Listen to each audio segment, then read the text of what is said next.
우리 이 앞에 있는 글을 한번 크게 읽어 봅시다. 행복한 사람은 시작.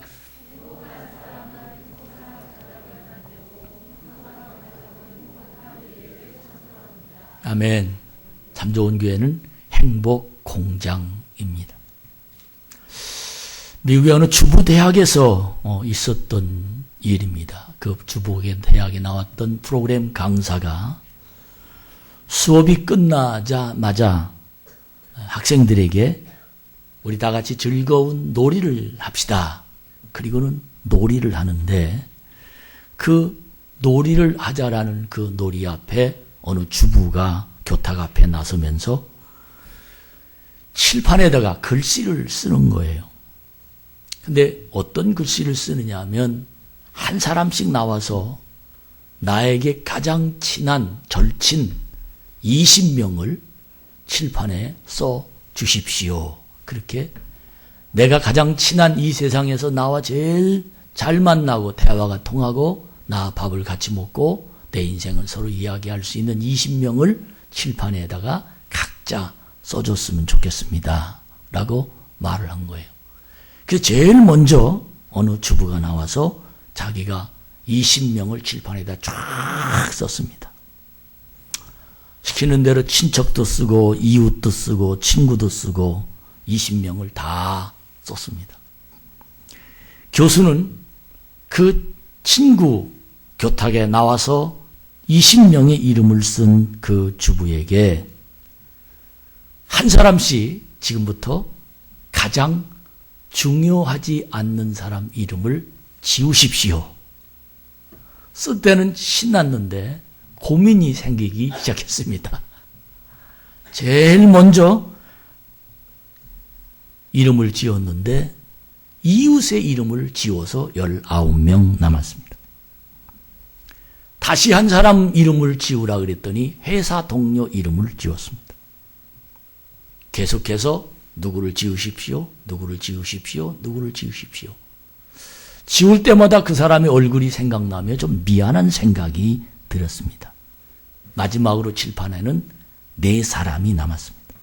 그 4사람은 부모님, 남편, 그리고 자기. 이 4사람이 남았습니다. 부모님, 남편, 아이 이 4사람이 남았습니다. 교실은 상당히 조용해졌습니다. 이 4사람 중에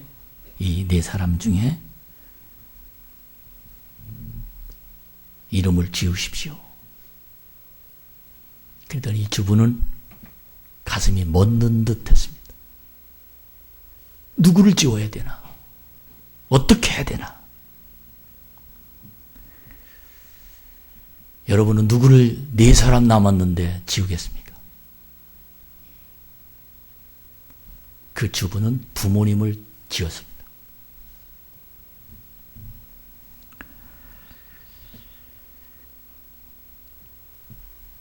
이어서 그 교수는 남편과 아이가 남았는데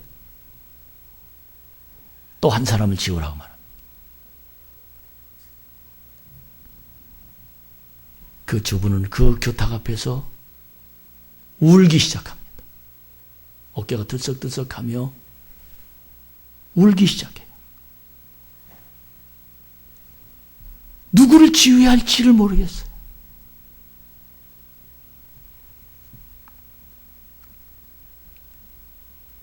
그리고는 그 주부가 칠판에다가 마지막 한 사람을 지우는데 그 사람이 누구냐 하면 아이를 지웠습니다. 누구 남았어요? 남편이 남았습니다. 그리고는 엉엉 우는 거예요. 마음이 안정이 되자 그 교수가 주부에게 질문했습니다. 가장 가까운 사람이 부모님이 아닙니까? 가장 가까운 사람이 아이가 아닙니까? 부모님이 당신을 키워주지 않았습니까? 아이를 당신이 낳았지 않습니까? 근데 왜 아이를 지우고 부모를 지우고 남편을 남겼습니까? 그 주부는 이렇게 대답했습니다. 시간이 흐르면 부모님이 날 떠날 것이고 아이는 커가면서 언젠가는 나를 떠날 테지만 일생을 나와 함께 할 사람은 내 남편밖에 없습니다. 아마 이게 무슨 소리인지 연세가 드신 분들은 이해가 될 것입니다. 우리가 세상에 살아가다 보면 지금은 소중한 것 같지만 시간이 지나면서 없어집니다. 또 소중한 것도 양파같이 한꺼풀 한꺼풀씩 벗겨나가는 것이 인생입니다. 모두가 떠난다 할지라도 끝까지 함께할 그 사람이 가장 소중한 사람입니다. 가장 소중한 사람을 하찮게 취급하면 나중에는 홀로 고독을 씹어야 합니다. 내 옆에 있는 아내, 아끼고 사랑하고 그 사람과 내 인생을 함께 사는 지혜로운 사람이 되자 하는 내용의 메시지입니다. 제가 왜 어느 한 가정을, 어느 한 여인에 관한 고민을 여러분에게 말씀을 드렸느냐 하면 오늘 성경 이야기입니다. 오늘 성경은 우리에게 가장 큰 교훈을 주고 있는데 그 교훈은 바로 엘리야라는 사람이 마지막으로 엄청난 고민과 고독과 괴로움과 불안과 두려움 속에 그렇게 자기 인생의 삶 전체를 능력을 주어서 세상을 승리하도록 만든 그 하나님을 버리고 홀로 떠나는 장면이 오늘 성경 속에 기록됐습니다. 이것이 잘된 일인지 잘못된 일인지를 우리가 말씀을 들으면서 왜 엘리야가 그 하나님에게서 능력이 나왔고 그 하나님에게서 힘을 얻었고 그 하나님 때문에 자기의 삶의 모습이 드러날 수밖에 없었던 그 하나님이었는데 엘리야가 하나님을 버렸을까? 칠판에 지우듯 지울 수밖에 없었을까? 그래서 저는 오늘 이 말씀의 제목을 마음이 낙심될 때란 제목으로 오늘 설교를 준비했습니다. 엘리야는 마음이 낙심됐습니다. 과도로 너무 피곤했습니다. 어찌할 바를 몰랐습니다. 자기 머리로서는 해석의 능력을 상실했습니다. 옳은 길이 뭔지를 그는 판단할 수 있는 능력이 지금 엘리야에게는 부족했습니다. 엘리야는 그런 사람이 아니었습니다. 갈멜산에서 450명 바알의 선지자, 아세르 선지자 400명, 850명과 함께 대결을 해서 이긴 사람입니다. 그리고 그 사람들을 시냇가에, 기손이라는 시냇가에 그 사람을 칼로 다 죽이는 그런 힘 있는 사람입니다.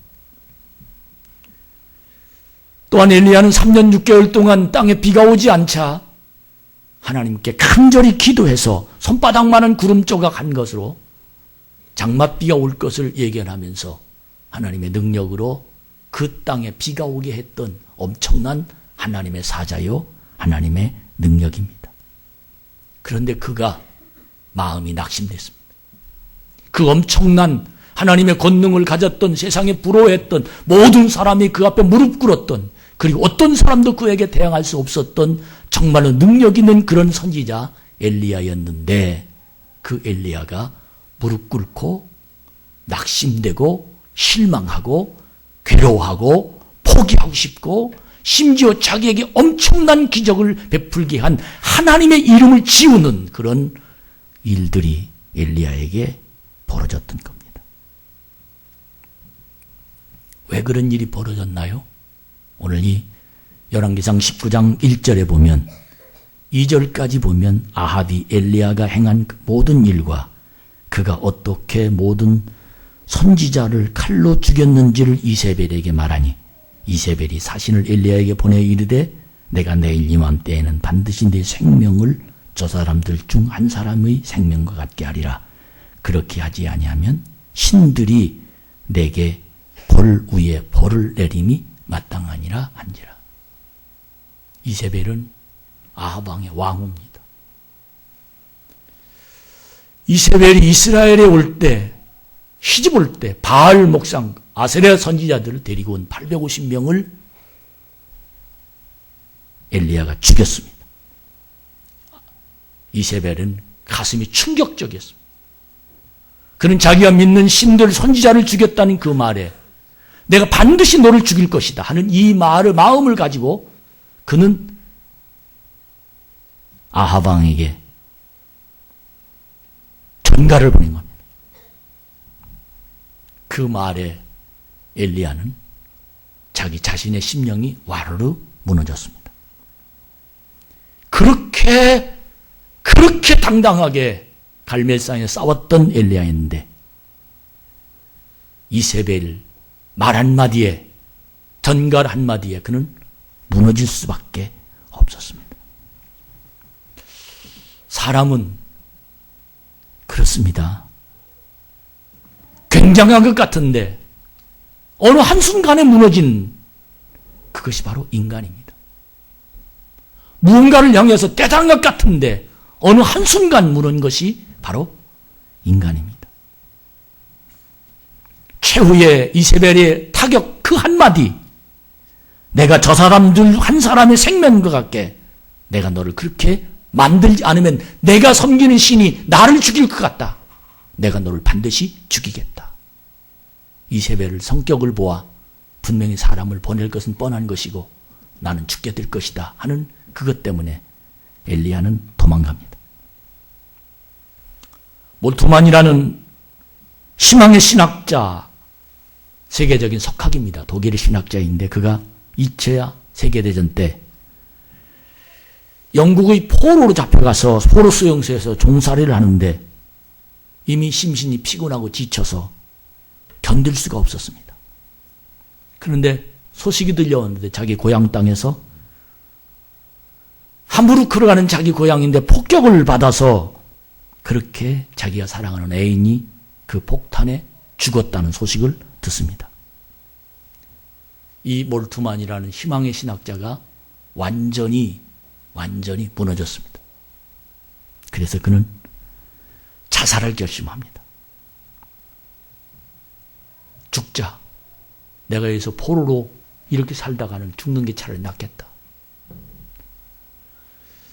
근데 때마침 거기에서 일하는 어느 목사님이 자기에게 성경 한 권을 줬는데 신약의 복음서를 펼쳐들었습니다.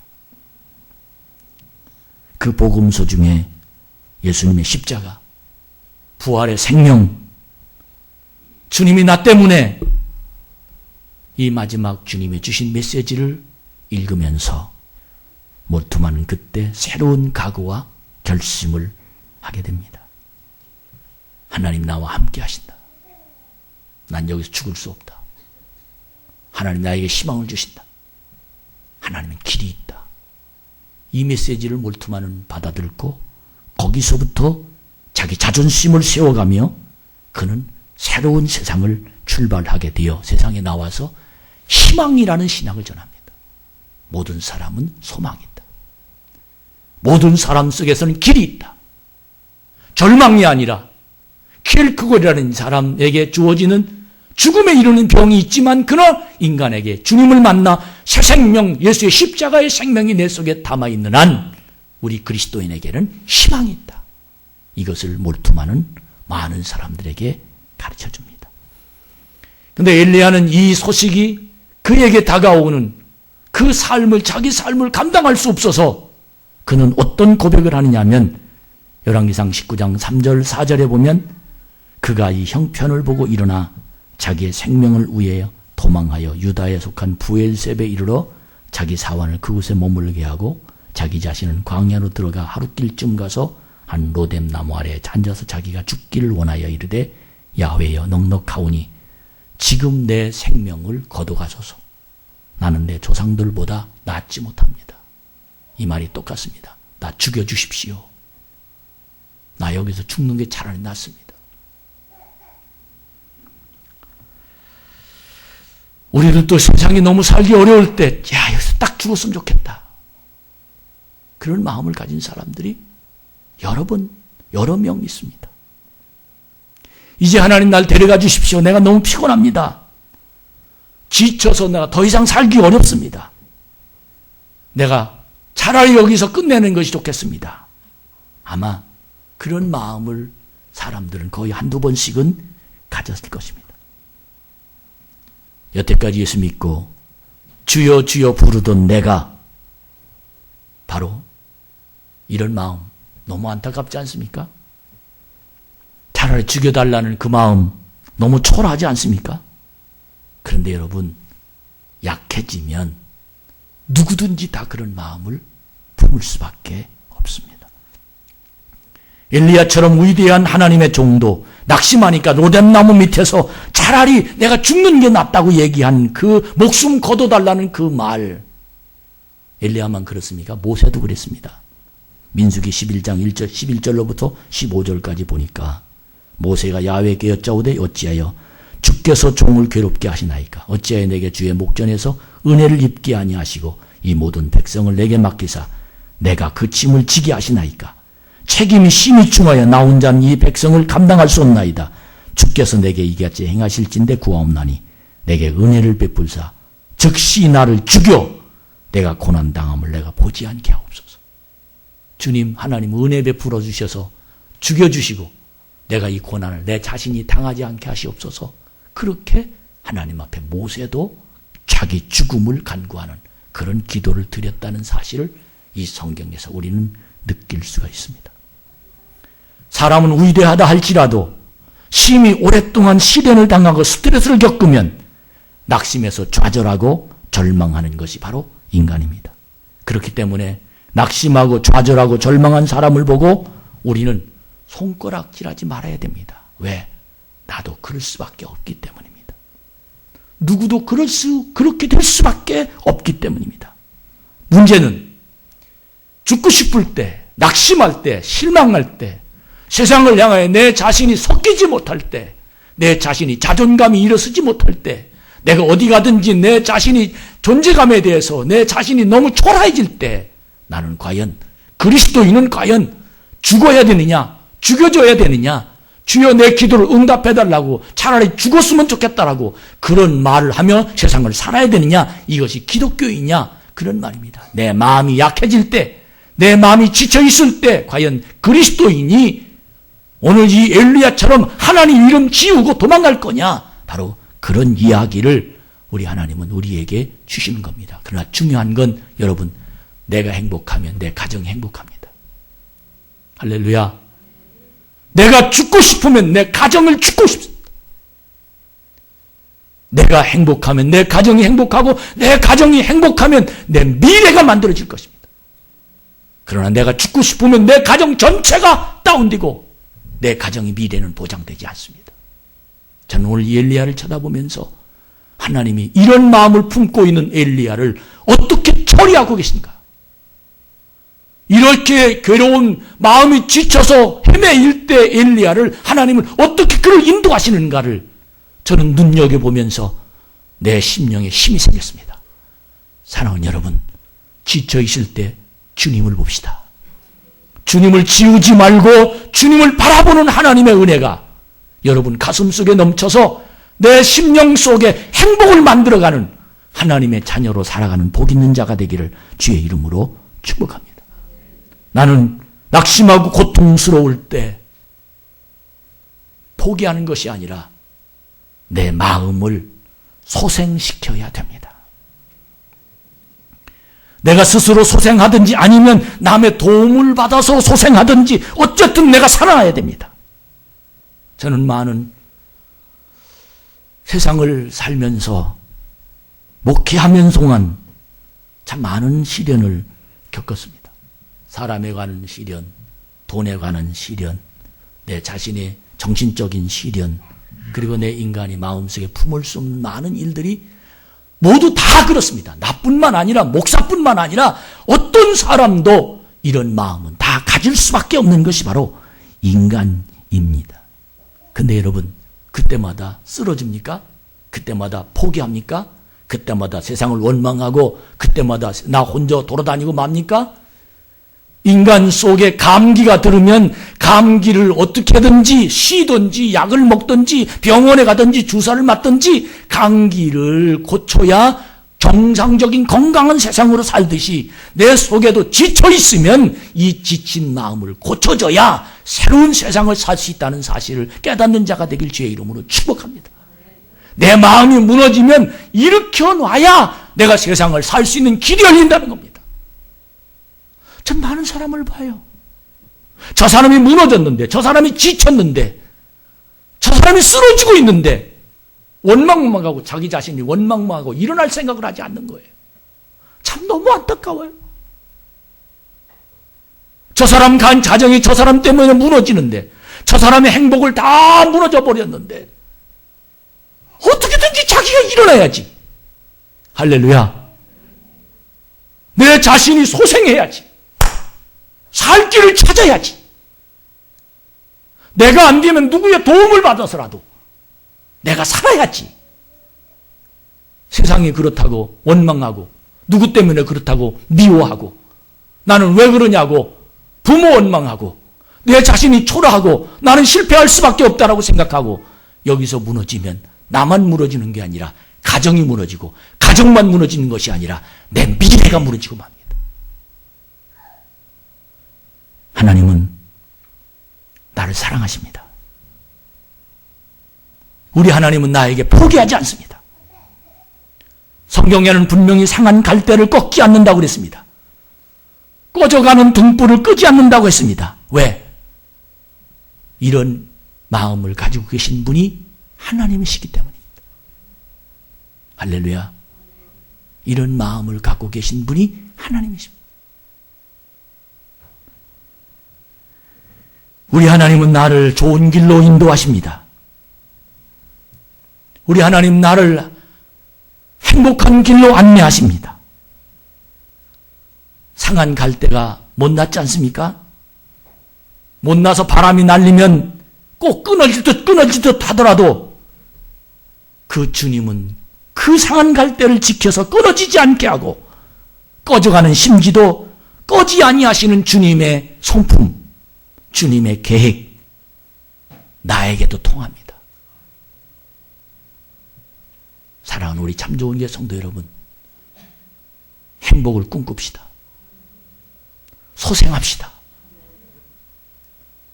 하나님의 길을 따라가는 복 있는 하나님의 사람이 되기를, 마음이 지쳤다고 포기하지 말고, 나 괴로워하다고 짜증내지 말고, 나를 알아달라고 누구에게 나 힘들어라고 누구에게 내 얘기를 하지 말고, 우리의 자가 발전할 수 있는 소생의 프로그램이 내 자신에게 가지고 있어야 하나님의 그를 사랑하실 뿐만 아니라 하나님의 그를 지켜주십니다. 어떻게 내가 소생할 수 있습니까?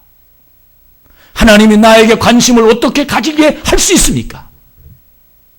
하나님이 나를 어떻게 이끌어 가실 수 있습니까? 그건 바로 내 마음, 내 생각 속에 달려 있습니다.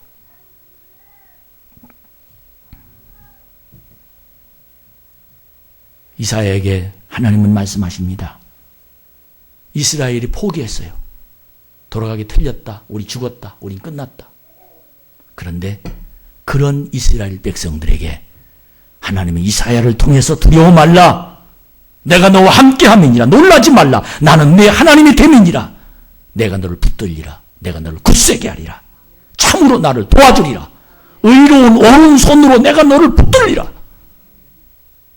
이스라엘 백성들에게 이사야는 이 말씀을 거듭 계속해서 이 말씀을 전했습니다. 저는 마음속에 많은 괴로움이, 실망하는 마음이, 괴로운 마음이, 그리고 내 자신이 장애물들이 있을 때마다 하나님 저에게 말씀을 주십니다. 야곱아, 내가 너를 통해서 나의 뜻이 이루어지기 전까지 나는 너를 결코 떠나가지 아니하리라. 종천아, 내가 나의 뜻을 이루어지기 전까지 나는 너를 결코 떠나가지 아니하리라. 오해를 받고 미움을 받고 말도 안 되는 소리가 내 앞에 닥쳐온다 할지라도 사람을 보면 실망할 수밖에 없고 포기하고 싶고 그냥 왕창 뒤집어 놓고 싶은 이 감정이 솟구쳐 오르지만, 그러나 하나님 나에게 소생의 힘을 주십니다. 내가 너를 통해서 나의 뜻이 이루어지기 전까지 나는 너를 결코 떠나가지 아니하리라. 이것이 바로 제가 소생하는 비결입니다. 두 번째, 저는 소생하는 비결을 하나님 저에게 주신 메시지가 있는데, 그 메시지가 뭐냐면, 우리 한번 따라합시다. 실망하면 실패한다. 저는 이 메시지를, 이 말을 수천 번 했어요. 실망하면 실패한다, 실망하면 실패한다, 실망하면 실패한다, 실망하면 실패한다. 내 마음을 놓으면 나는 넉아웃이다. 넉다운은 일어날 수 있지만 넉아웃은 회생이 안 됩니다. 하나님의 성전에서 엘리야는 도망갔습니다. 하나님의 이름을 지웠습니다. 너무너무 안타까운 성경입니다. 참 너무너무 답답한 성경입니다. 그러나 하나님은 우리에게 이 말씀을 통해서 교훈을 주십니다. 첫 번째 교훈이 엘리야처럼 하지 말라. 너는 소생의 길이 있다. 라는 말씀을 주시고, 그 다음에 두 번째 주시는 말씀은 하나님은 엘리야를 향하여 찾아가시는 하나님이시라는 겁니다. 하나님은 엘리야를 향해서 끊임없이 찾아가십니다. 하나님은 엘리야에게 새 힘을 주십니다. 하나님은 엘리야에게 새로운 길을 허락해 주십니다. 왜 그런지 아십니까? 작가인 맥스 루케이드라는 사람이 이런 말을 했습니다. 당신의 존재는 우연이 아닙니다. 우리가 이 세상에서 태어나서 하나님의 부름을 받은 것은 우연이 아니라는 겁니다. 당신은 대량 생산되지 않았습니다. 일괄된 조립된 상품도 아닙니다. 나는 일괄적으로 만드는 찍어낸 사람이 아니라는 겁니다. 당신은 창조주에 의해서 신중하게 계획되었고 특별한 재능을 받았으며 사랑을 받으며 세상에 태어난 사람입니다. 한번 따라하십시오. 나는 대량 생산되지 않았다. 조립품도 아니다. 할렐루야. 나는 나입니다. 하나님이 독특하게 나를 만드셨습니다. 쌍둥이도 다 다릅니다. 하나님이 나를 이렇게 이 세상에 보내셨습니다. 하나님은 한 사람 한 사람 특별하게 만드셔서 특별한 관리를 하고 계십니다. 여러분, 하나님은 우리를 찾아오십니다. 하나님이 나를 만나주십니다. 내 마음이 지쳐있을 때 나는 비록 하나님의 이름을 지웠다 할지라도 하나님은 나를 찾아오십니다. 그 이유가 뭡니까? 나는 하나님 것입니다. 하나님은 작품으로 나를 만드셨습니다. 은혜가 없을 때 제일 먼저 내 즉각적으로 반응된 게 뭔지 압니까? 말씀이 안 들려요. 예배가 지루합니다. 좁니다. 피곤하다고 생각합니다. 마음이 지치면 하나님을 지우기 때문에 그렇습니다. 하나님의 성령이 내 속에 임하면 말씀을 사모합니다. 말씀이 꿀송이보다 더 답니다.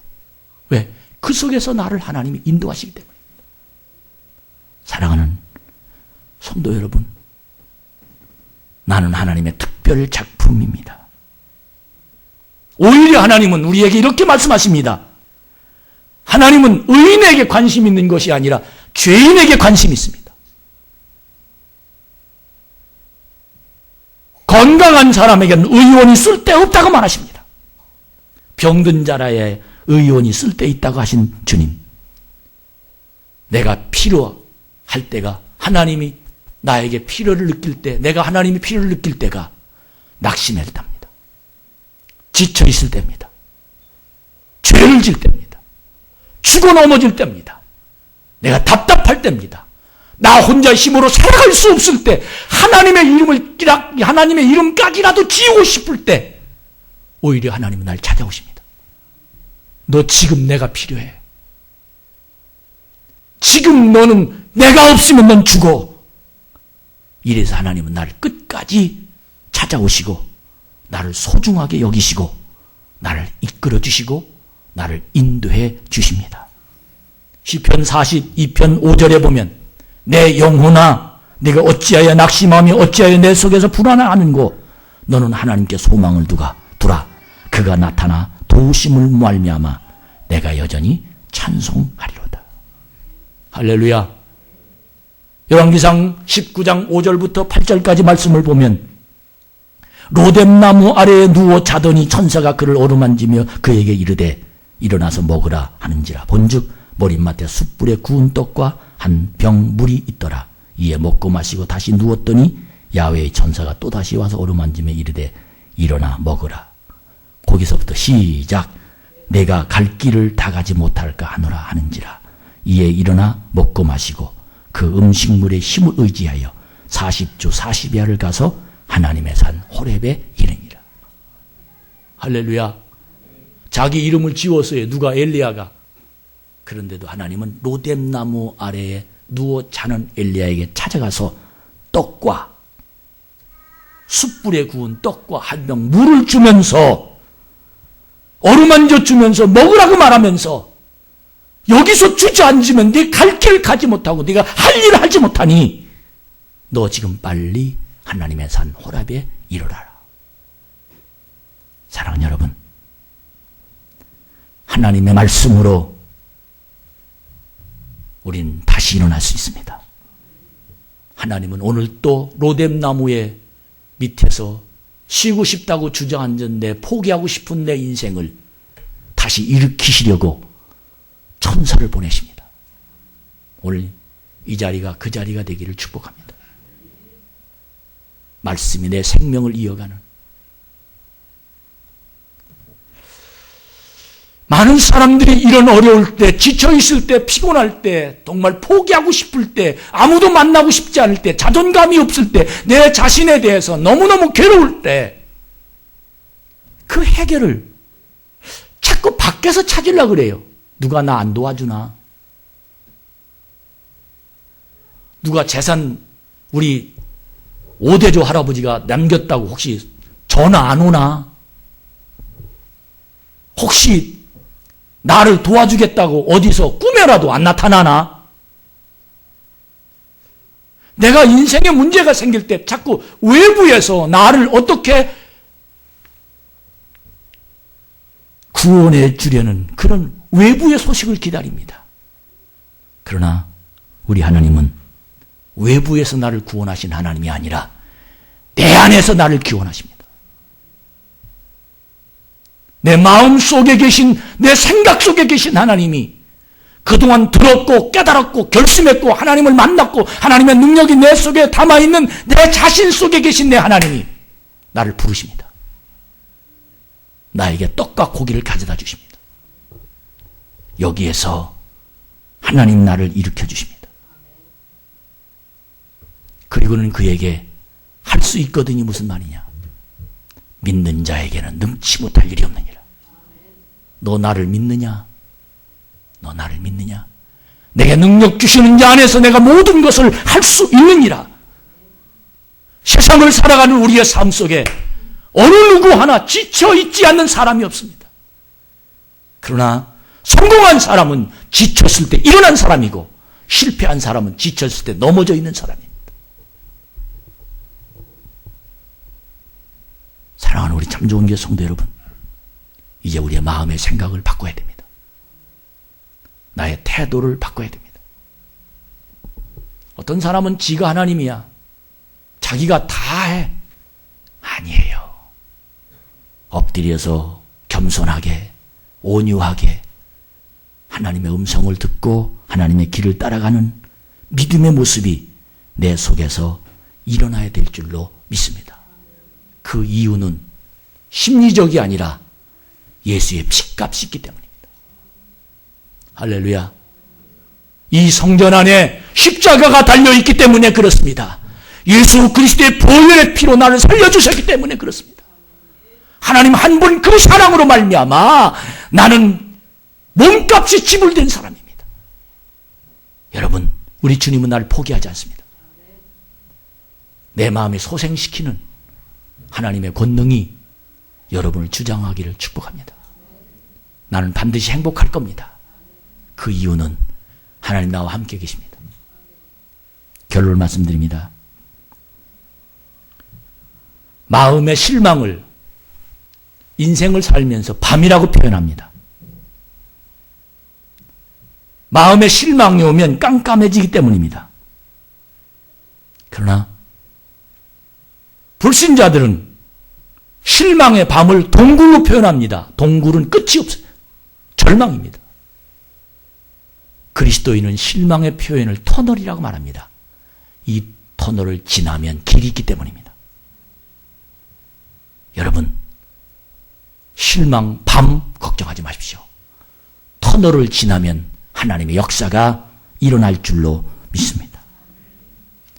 사람과 동물의 차이는, 동물은 낳자마자 벌떡벌떡 걸어다닙니다. 뛰어다닙니다.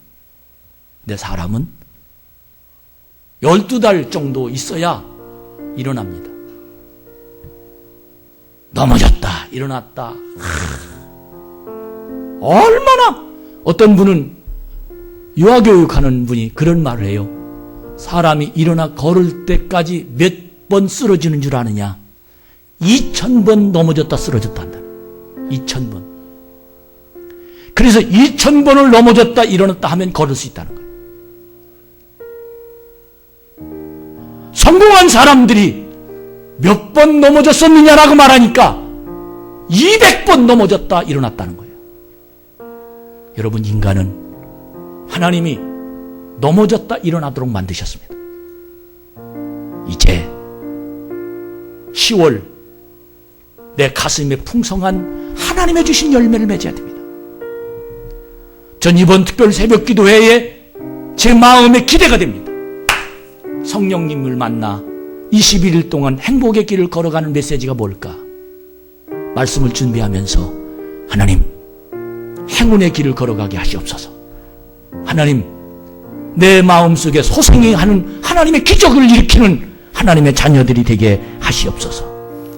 2000번을 넘어졌다가 일어난 아이가 걸어갈 수 있듯이 200번을 넘어졌다가 다시 일어나 성공하는 사업가가 있듯이 내 신앙도 소생하는 하나님의 길을 열어 하나님 앞에 반드시 서는 은혜가 일어나기를 주의 이름으로 축복합니다. 우리 한번 마지막으로 따라합시다. 나는 그리스도 안에서 할 수 있다. 진짜입니까? 나는 그리스도 안에서 할 수 있다. 우리 382장 찬양 부르시고 우리 하나님께 기도합니다.